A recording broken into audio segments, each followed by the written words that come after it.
what fascinates me so much about hip hop is that it's not really a genre. I mean, at least to me, I mean, of course, it's a genre. If you went to a record store, or if you go to iTunes rather today, I used to go to Sam Goody. But if you really think about it, it came out of nowhere.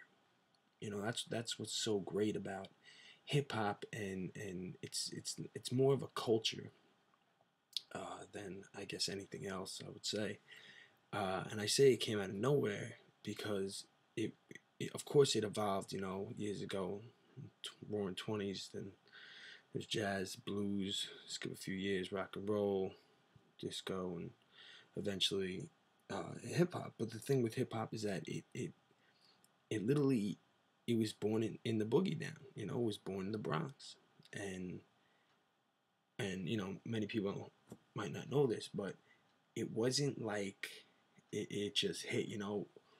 Um, it All right. Well, what people would say years ago. This is in the 80s, actually, really probably late 70s, early 80s. Um, if people were going to basketball courts in the Bronx and other areas in the city, and they were going to a hip hop. It wasn't there was no real name for it. It was born in the streets. It was born out of nowhere. So they would go to a hip hop, and the biggest song at the time was "Good Times," and what they would do is there was that middle break in the song "Good Times," and they would start freestyling over it, and it caught on, and eventually Sugar Hill Gang, everybody knows Sugar Hill Gang, that's what it sampled, you know, and the whole thing with that is actually interesting. For the first time, it was stealing music that was sampling, and they didn't really even know what to do with it at the time. But because they sampled it and they put it on the air, the people who own the rights to the song "Good Times" kind of came after them, and they were like, what are we gonna do? This is our song, you're stealing it. And luckily, the first sampling deal happened to be successful, where the publishing rights and the author rights were split in half, and Sugar Hill Gang got the writer's part, the author part, and the publishing went to whoever owned Good Time at the time, and that's cool. But like I was saying, that's what is so amazing about hip hop. It came from nowhere. It was born in the streets, and that blows my mind. That's why I think so many people can relate to it. First of all, yeah, there's the fair share of, there was gangster rap back in the day, and you know, and there is stupid stuff. Hip hop is getting harder to defend. I mean, Chris Rock even said it, which I thought was hilarious. But it's gotten to a point where all right. What hip hop really is poetry. All right, it's poetry laid over beats. Of course, yeah. There's the stupid songs. There's your Soldier Boy and your what I'm talking about. I don't have to go into it. Stupid crap like that. But at the same time, songs are good for dancing and feel good songs. But realistically, I mean, you listen to Jay-Z, you listen to A Tribe Called Quest, you listen to Tupac, Biggie.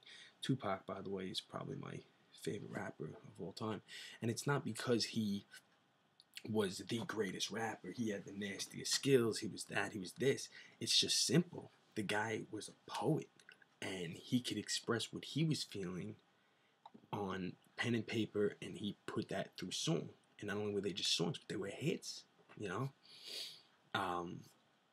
knows? I mean, if Biggie and Tupac were alive today, who knows what the game would be like? Would it be different? Would it be the same? Most likely it'd be totally different. But that's where guys like Jay-Z come in, where they try to keep Biggie alive through song. And a lot of people say he's biting and whatnot, but realistically, it's his own way of keeping true hip hop alive. And you know what? It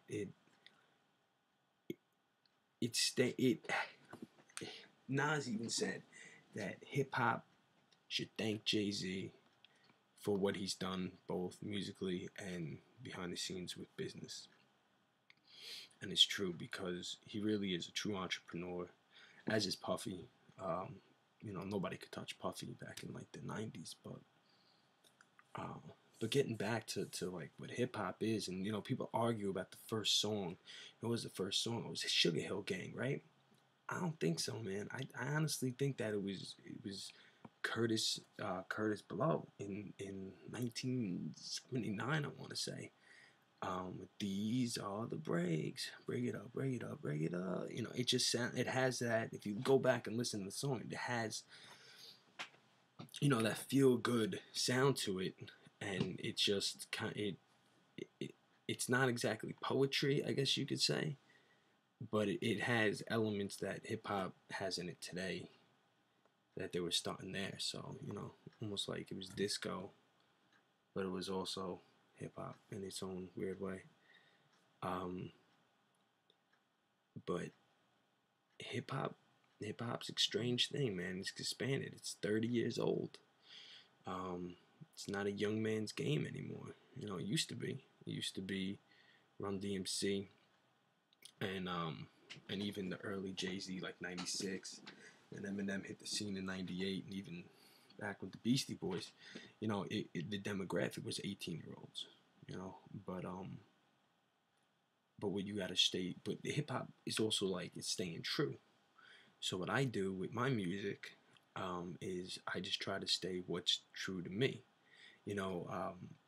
Everybody tries to get on the new thing. There's always that new hotness there.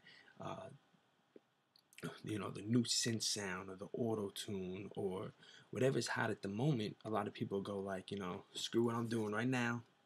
I gotta try this. This is crazy. Or dubstep is coming in now, so it's like, oh, I gotta try this. It's gonna be crazy. Let me spin on it. But like realistically, what you gotta do is stick with the same formula.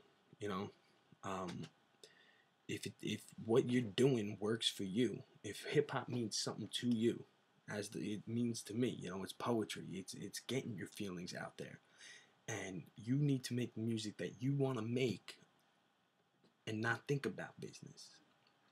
Not think about, is this gonna be a hit? Is this gonna sell well? Is this gonna be liked upon the people? It doesn't matter, man. Hip hop has its own definition, really, I guess, to everybody. To me, that's what it is. It's keeping what you want to do. What your passion, what you first started writing about. Keep that formula if it's working. If not, whatever. Try the new things. But like, when auto tune was blowing up, I tried a song, Enigma remix. I was like, yeah, we'll mess with my voice a little bit, but it was stupid, man. It didn't sound like me. I mean, it works. It works for a lot of people, and it's a lot of fun to listen to and whatnot. But hip hop is a culture. It's what's true to you, and if you're not doing you, then forget about it, man. Because that's one of my lines is nobody could do FiO Baby better than me. Because that's me, and I'm gonna stick to what I do, and that's what hip hop means to me, man. I'm doing this video.